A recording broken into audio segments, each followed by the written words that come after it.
Later on today, possibly early this evening, I'm going to put up a video that is going to be a complete and comprehensive breakdown of why Venezuela is such an enigma for our government.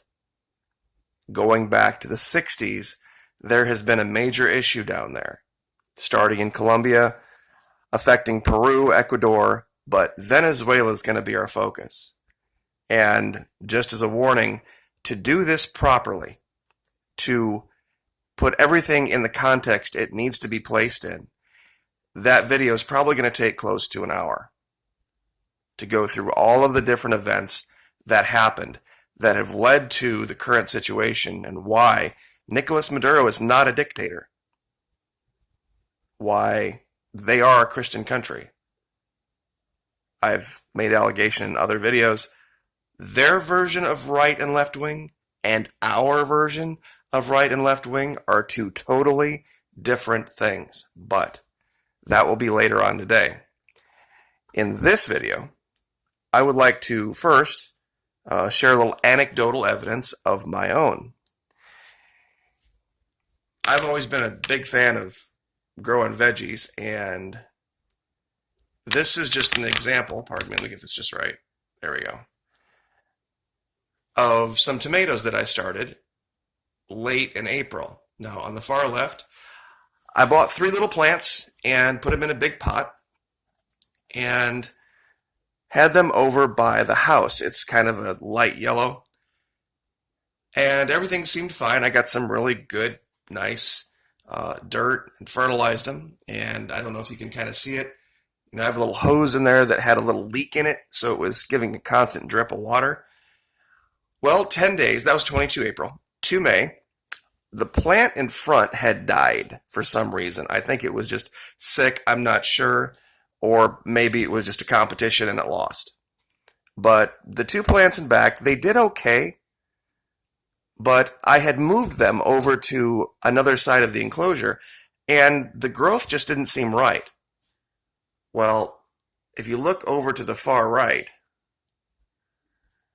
this was this morning. These plants have tripled, at least, in size.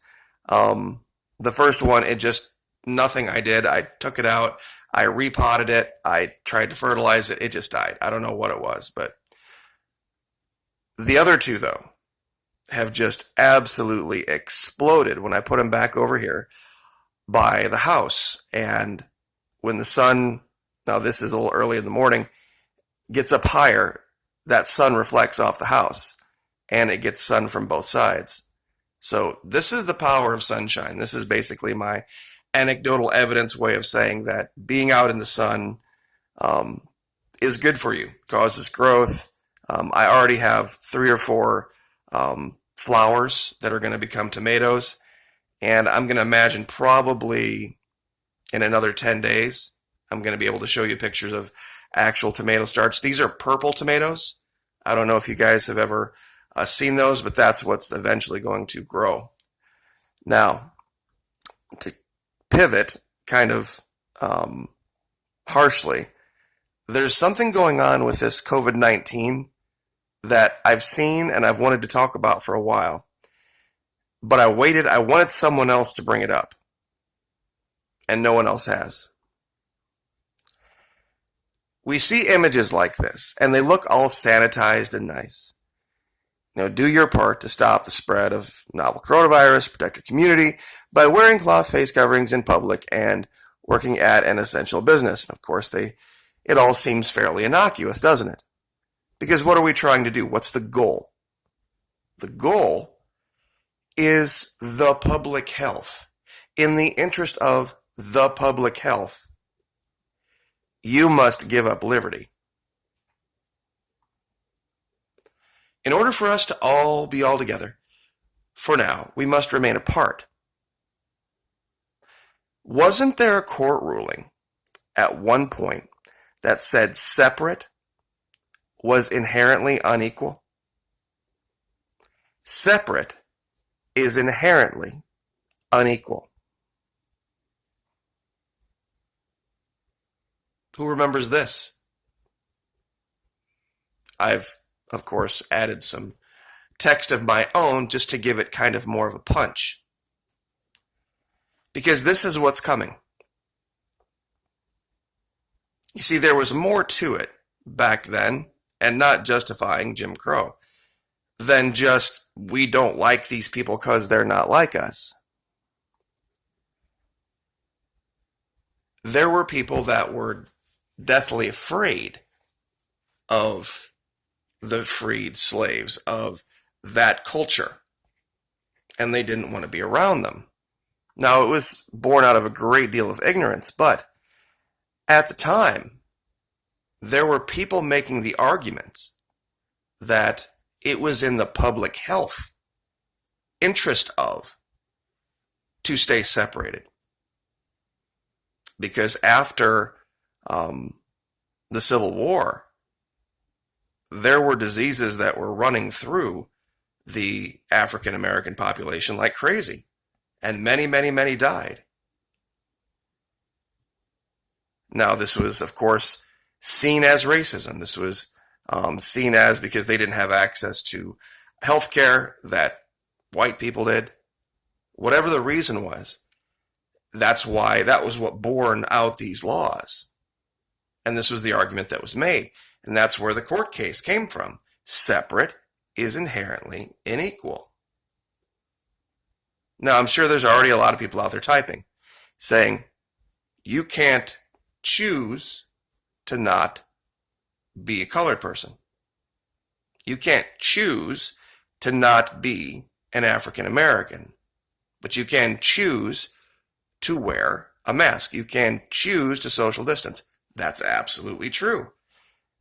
The argument made at this time, though, you ready for this? You see, they made an argument, the people who were for these laws, that African Americans had a choice as well. This was their argument. That's where we have the colony Liberia. And that's actually right over here. This is a little inaccurate, but they said, look, if they don't like our laws, quote unquote, European white laws, they have a choice and they can leave. Now, horribly racist. Absolutely not in any way justifying this. But the parallels cannot be ignored between what happened during Jim Crow and what's going on now. There are people that made the allegation then that this culture, the African American culture over here, they are behaving in XYZ way that we believe is unhealthy. Therefore, we believe that it's in our best interest to pass laws segregating them from us in the interest of the public health. What do we see now? Let's go back to our first picture. What are they saying now? We see a group of people not wanting to be vaccinated who are behaving in a way that we believe to be unhealthy. Therefore, we believe it's in the best interest of the public health to pass laws segregating them from the rest of us, or making them behave in a way that they don't approve of. It's the exact same thing based on choices, because that was the allegation back then. It wasn't that they believed African Americans were just inherently more sick. They made the allegation back then that it was behavior based. And if you don't think that's the case, here is the New York Times. The New York Times, liberal, left-leaning New York Times. I will give you a link to this. New York Times, June 11th, 2012. Sick from Freedom by Jim Downs about freed slaves. At least 1/4 of the 4 million former slaves got sick or died between 1862 and 1870. The actual number is probably 2 to 3 times higher, he argues. So what's 1/4 of 4 million? 1 million. Smallpox epidemic. And what do we know about smallpox? How do you transmit smallpox? Same way you transmit the coronavirus. It's incredibly virulent.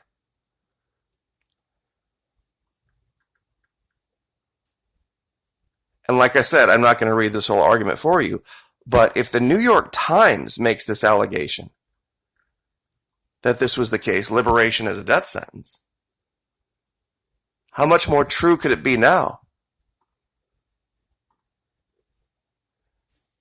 They've sanitized it. They've sanitized it, but it's just another version of Jim Crow.